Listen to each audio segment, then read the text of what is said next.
नमस्कार। तो आज बात करते हैं जर्मन प्रोनाउंसिएशन की। ये एक ऐसा टॉपिक है जिसको लेकर कई लोगों को लगता है कि ये बहुत मुश्किल है, पर सच कहूँ तो हम इसे बहुत ही आसान बनाने वाले हैं। तो सबसे पहला सवाल, क्या जर्मन बोलना सच में इतना मुश्किल है? कई लोगों को तो ऐसा ही लगता है ना? जब कोई नई भाषा सीखते हैं तो उसकी आवाजें, उसका उच्चारण एक बड़ी चुनौती जैसा लग सकता है, पर घबराने की कोई बात नहीं है। हम इसे एकदम तोड़ तोड़ कर एक एक साउंड करके समझेंगे, और इस सफर के आखिर तक यकीन मानिए जर्मन उच्चारण काफी आसान लगने लगेगा। तो चलिए शुरू करते हैं। और सबसे अच्छी बात पता है क्या है? हम शुरुआत उन आवाजों से करेंगे जो हमें पहले से ही आती हैं। इससे कॉन्फिडेंस भी बढ़ेगा। देखिए, ये पहला सेट आ, सिंपल आ, बिल्कुल अपने हिंदी जैसा। फिर आता है बी, जिसे बोलेंगे बे। डी हो गया डे, और एफ, एफ। देखा कितना आसान है? ये तो सब हम रोज बोलते हैं। और आगे भी कहानी बिल्कुल वैसी ही है। जी को बोलेंगे गे, एच को हा, के बन जाता है का, और एल सिंपल एल। मतलब अभी तक तो कुछ भी नया नहीं सीखना पड़ा है ना। और ये रहा हमारा आखिरी सेट इन आसान अक्षरों का। एम यानी एम, एन यानी एन, पी हो गया पे, और एस को कहते हैं एस। हो गया।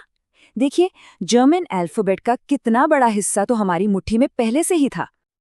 अच्छा, कॉन्सोनेंट्स तो देख लिए, अब आते हैं वाउल्स पर, यानी स्वरों पर। और जर्मन वाउल्स की एक बहुत ही कमाल की बात है, ये कभी कंफ्यूज नहीं करते। इनकी आवाज हमेशा एक जैसी, एकदम क्लियर रहती है। चलिए मेरे साथ बोलकर देखिए। आ, ए, ई, ओ, ऊ।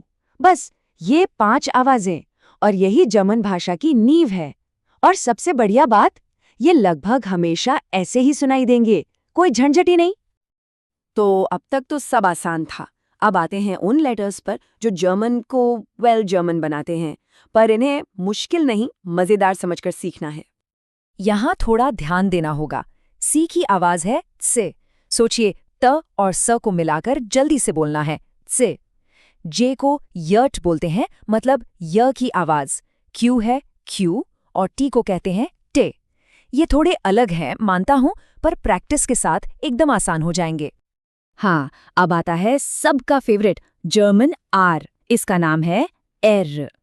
अब देखिए, ये हमारे हिंदी वाले र जैसा नहीं है, जिसमें जुबान का इस्तेमाल होता है। ये आवाज गले के पीछे से आती है। जरा सोचिए, जैसे गरारे कर रहे हों, पर बहुत बहुत ही हल्के से। एर, बस यही है। ओके, ये वाला बहुत जरूरी है। इसमें लोग अक्सर गलती करते हैं। जर्मन में वी की आवाज असल में एफ जैसी होती है, इसलिए इसे फाउ कहते हैं। और जो डब्ल्यू है, उसकी आवाज हमारे वी जैसी होती है, यानी वे। तो ये अदला बदली याद रखनी है। V is F and W is V, simple. और आखिर में है जेड, जिसे बोलते हैं छेट।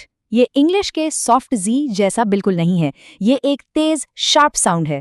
फिर से वही त और स वाली बात, छेट, जैसे कोई चीज फट से कटी हो। वाह, हम तो बस खत्म करने ही वाले हैं। चलिए आखिरी कुछ लेटर्स को भी देख लेते हैं और अपनी अल्फाबेट की जानकारी को पूरा करते हैं। एक्स तो एकदम सीधा साधा है, एक्स, बिल्कुल इंग्लिश की तरह। और वाई का नाम थोड़ा फैंसी है, यूप्सिलॉन। ये ज्यादातर बाहर से आए शब्दों में ही मिलता है, और इसकी आवाज ई या ऊ जैसी होती है।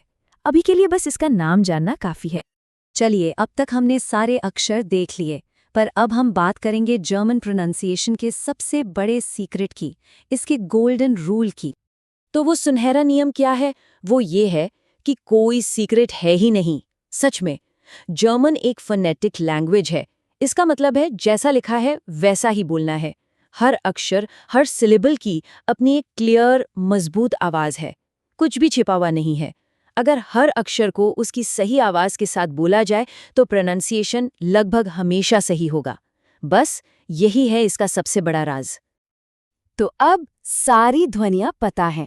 अब आएगा असली मजा, इन आवाजों को जोड़कर शब्द बनाने का। तो क्या इस सफर में अगले कदम के लिए सब तैयार हैं?